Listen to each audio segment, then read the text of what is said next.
BJP ప్రకటించిన first లిస్ట్లో ఒక ఇంట్రెస్టింగ్ ఫైండింగ్ ఏంటంటే కొంతమంది పేర్లు కనిపించలేదు. వాళ్ళ నేపథ్యం చూస్తే వాళ్ళ పేర్లు కనిపించకపోవడం కూడా నరేంద్ర మోడీ ఇస్తున్న ఒక ఇండికేషనా అనే ప్రశ్న ముందుకు వస్తుంది. మొదటి వ్యక్తి భోపాల్ ఎంపీ ప్రజ్ఞా సింగ్. సాక్షాత్తు పార్లమెంట్లోనే జాతిపిత మహాత్మా గాంధీని చంపిన నాథురామ్ గాడ్సేను దేశభక్తునిగా పేర్కొన్న ఎంపీ. అప్పుడే నరేంద్ర మోడీ మాట్లాడాడు, నేను దీనిని క్షమించలేను అని. కానీ ఆ తర్వాత ప్రజ్ఞా సింగ్ని పార్లమెంటరీ కమిటీలో నియమించినప్పుడు నేను అనేకసార్లు రైజ్ చేశాను, నేను క్షమించలేను అన్న నరేంద్ర మోడీ ఇప్పుడు ఎందుకు ఆమె పైన చర్య తీసుకోవడం లేదు అని.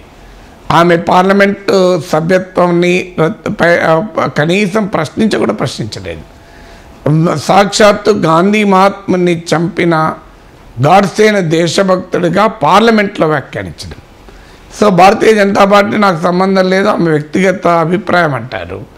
కానీ వ్యక్తిగత అభిప్రాయం కూడా ఈ స్థాయిలో ఒక రాజకీయ పార్టీ తరఫున ఎంపీగా ఉన్న వ్యక్తి వ్యక్తం చేయవచ్చా అనే ప్రశ్న మిగిలే ఉంది.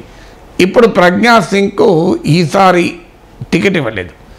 ఇక రెండవ వ్యక్తి రమేష్ బిధూరి. ఈయన పార్లమెంట్లో కూడా వివాదాస్పదమైన వ్యాఖ్యలు చేసినటువంటి చరిత్ర ఉన్న ఎంపీ. మూడో వ్యక్తి పర్వేష్ వర్మ. ఇతను కూడా చాలా హేట్ మాంగరింగ్, విద్వేషాన్ని రెచ్చగొట్టేటువంటి వ్యాఖ్యలు చేయడంలో సిద్ధాస్తుడు. ఈ ముగ్గురి పేర్లు కూడా ఫస్ట్ లిస్ట్లో లేదు. తెలంగాణకు చెందిన రాజా సింగ్ సంగతి మనందరికీ తెలుసు. ఆయన మతపరమైన వివాదాస్పదమైన వ్యాఖ్యలు చేసి బీజేపీ నుంచి సస్పెండ్ కూడా అయ్యాడు. తిరిగి ఆయనకు మళ్ళీ గోషామా నుంచి ఎమ్మెల్యేగా ఇచ్చారు. హైదరాబాద్ నుంచి ఎంపీగా కూడా టికెట్ వస్తుంది అని అన్నారు. ఆయన హైదరాబాద్ నుంచి ఆసక్తి చూపలేదు.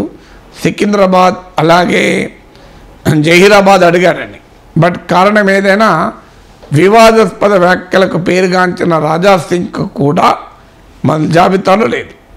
సో కారణాలు ఏదైనా, క్యాలిక్యులేషన్లు ఏదైనా పార్లమెంటరీ స్టాండర్డ్స్ను దెబ్బతీసి సమాజంలో భావోద్వేగాలను రెచ్చగొట్టి ఉద్రిక్తతను రగిలించి సమాజాన్ని నిట్ట నిలువున పోలరైజ్ చేసే వ్యక్తులు పార్లమెంట్ సభ్యులుగా ఉండే హక్కు ఉంటుందా?